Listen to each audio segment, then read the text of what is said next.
mean, give it up for him. He's coming out right now. Thank you guys so much. Keep it going for Clay.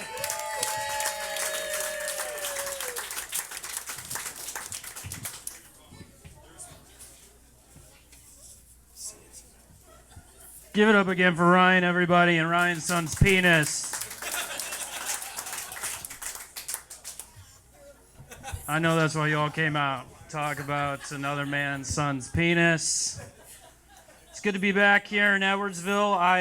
Well, we're just going to get untangled here first. Thanks a lot, Ryan. It's good to be back here in Edwardsville. Good mother of God. I'm crushing so far. It's good to be back here in Edwardsville. I actually did my freshman year of college here at SIUE. Have a lot of fond memories of, just walking around campus, late nights at Denny's, doing cocaine off the urinal at Big Daddy's. Really fond memories. It's good to be back in the area. I've been traveling quite a bit recently doing comedy. I had a couple of shows down in Texas last month, which was a lot of fun. I knew I'd immediately arrived in Texas when I heard a man yell out, "Don't mess with Texas," really loud, which was both fun and confusing for me. Fun because I think it's great, just how much pride people have in the state of Texas. Confusing because he was standing at the urinal next to me. Not really sure what was going on there.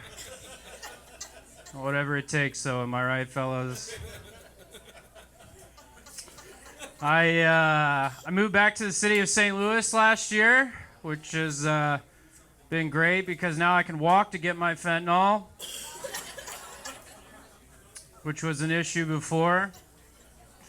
I always enjoy that there's something going on in the city, whether it's a sporting event or a festival or getting robbed at gunpoint. There's just something to get into at all times, I love that St. Louis has its own neighborhoods, with their own individual quirks. Take, for example, my neighbors who have 2 children and 2 live chickens. And let me clarify, they had to. See, one morning they were being a little loud, so I had to call the proper authorities and have both of them removed. I won't bore you guys with the details of the rest of the story, but I will say this much. Those kids never bothered me again.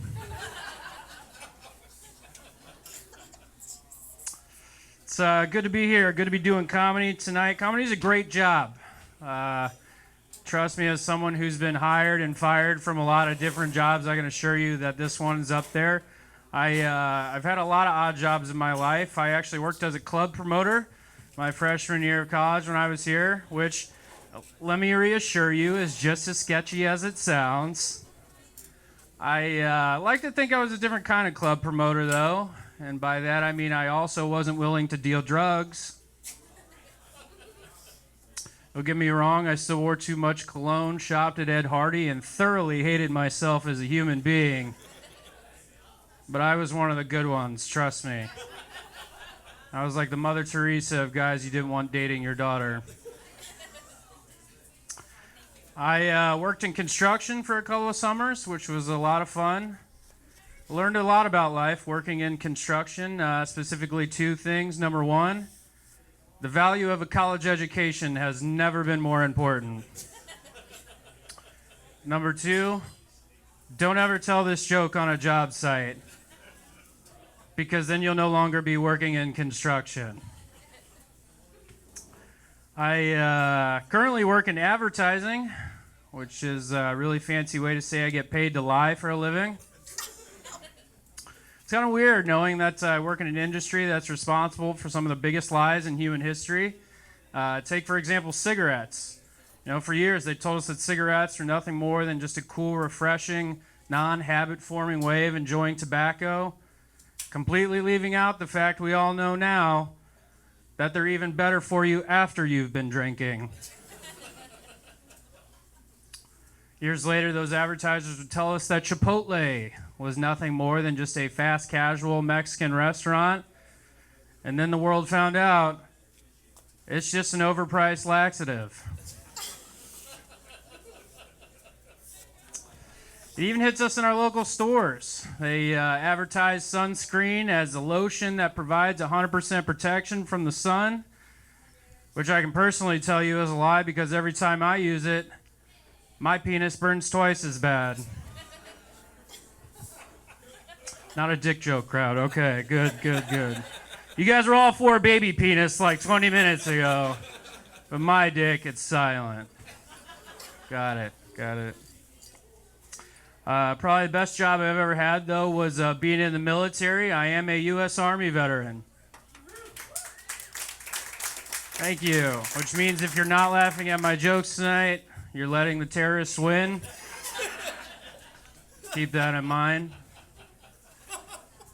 I usually get a few different responses whenever I tell people I'm a veteran, the first of which goes a little something like this. It'll go, "Woo! Hell yeah, brother! These colors don't run.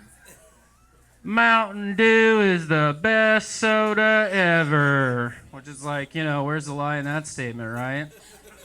Mountain Dew rocks. It'll be that, or it'll go something like this. It'll go, "You fat fascist warmongering pig," which I think is a really unfair characterization of my weight. And then the third, my personal favorite, goes a little something like this. It'll go, "I don't really have an opinion either way, but I do believe that you deserve 10% off at Applebee's," which, if you're going to be any of the three, be the Applebee's guy, right? Nobody hates Applebee's guy. Applebee's guy isn't partisan. He's eating good for the whole neighborhood. I spent 6 years in the Army, did 2 deployments overseas. People ask me all the time what it's like being deployed, and honestly, it's a really tough question to answer, to be honest with you guys. Because what am I supposed to say? And what's it like being completely removed from friends and family, cut off from the rest of the civilized world? You guys, it frickin' rocks. All right? You know how much stuff I got out of whenever I was deployed? Sure, there was the whole terrorism thing. But you know what didn't suck? Not having to mow the grass. Because there was none. Not having to sit in traffic. Because there was none. Not having to talk to my dad. Because I didn't want to. It's literally the best. In fact, if you ask me, the Army should make that their new recruiting slogan, right? The United States Army. Want to get away from your problems? I do hella numbers with that. I am a veteran, though. I'm actually a disabled veteran, believe it or not. I was blown up by a suicide bomber in Afghanistan in 2014. It left me with a pretty traumatic brain injury and partial deafness in my right ear, but if you think that's bad, you should see the other guy.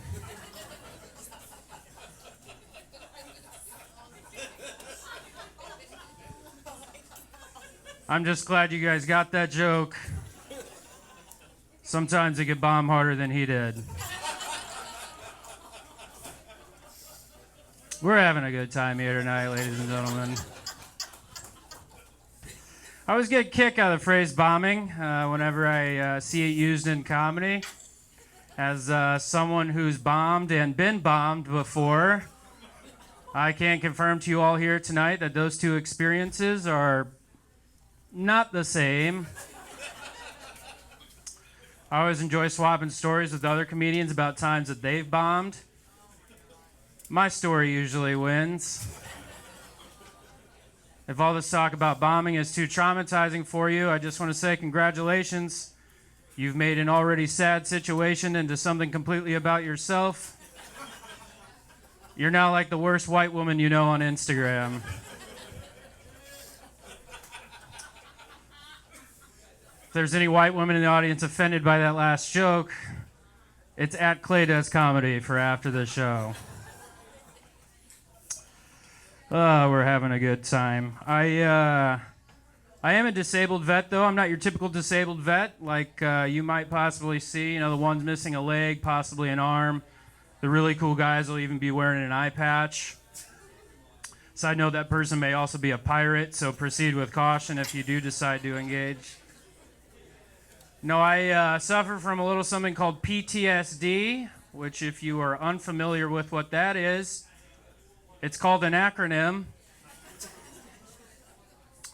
It stands for post-traumatic stress disorder, what I like to refer to as a pretty tight sickness, dude. I've done my best over the years to manage it. A good mix of therapy and medication has got me to a really good spot today, but I still deal with a few lingering side effects. Thank you. Mental health matters. White woman in the back. She's going to post the hell out of this on Instagram later. Hashtag support our vets. I still deal with a few lingering side effects, though. The first of which is I can get reoccurring headaches, which I'm sure a lot of you are experiencing right now listening to me talk, so I appreciate your understanding. Thank you for your service. Doctors tell me that I can be really short whenever I'm talking to people. And that's all I'm going to say about that. They'll also tell me that I can do a really poor job of maintaining eye contact whenever I'm talking to people, which honestly, I've got to push back on because I think I do an excellent job of maintaining eye contact whenever I'm talking to people. So I don't know where they get that one from. Probably the biggest thing that I deal with, though, being a disabled vet, is being partially deaf. Now, I'll just tell people that I'm fully deaf to make it easier to not have to talk to them. But that doesn't come without some consequences, right? People come up to me all the time and say, Clay, isn't that offensive to fully deaf people whenever you say things like that? And my response to them is the exact same thing every single time, and it's this. I can't hear you. Works like a charm every time. You know, a lot of people say that we shouldn't go to war at all. Those people have never tried dating in their 30s. Every time I head out on a date these days, I feel like I'm headed right back to the suck. You know, whether it's the hackers or the scammers or the realization that I might be the actual problem. It's a war zone out there, ladies and gentlemen.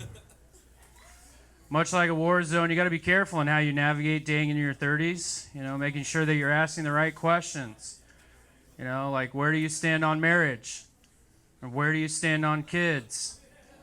Or where were you standing on January 6th?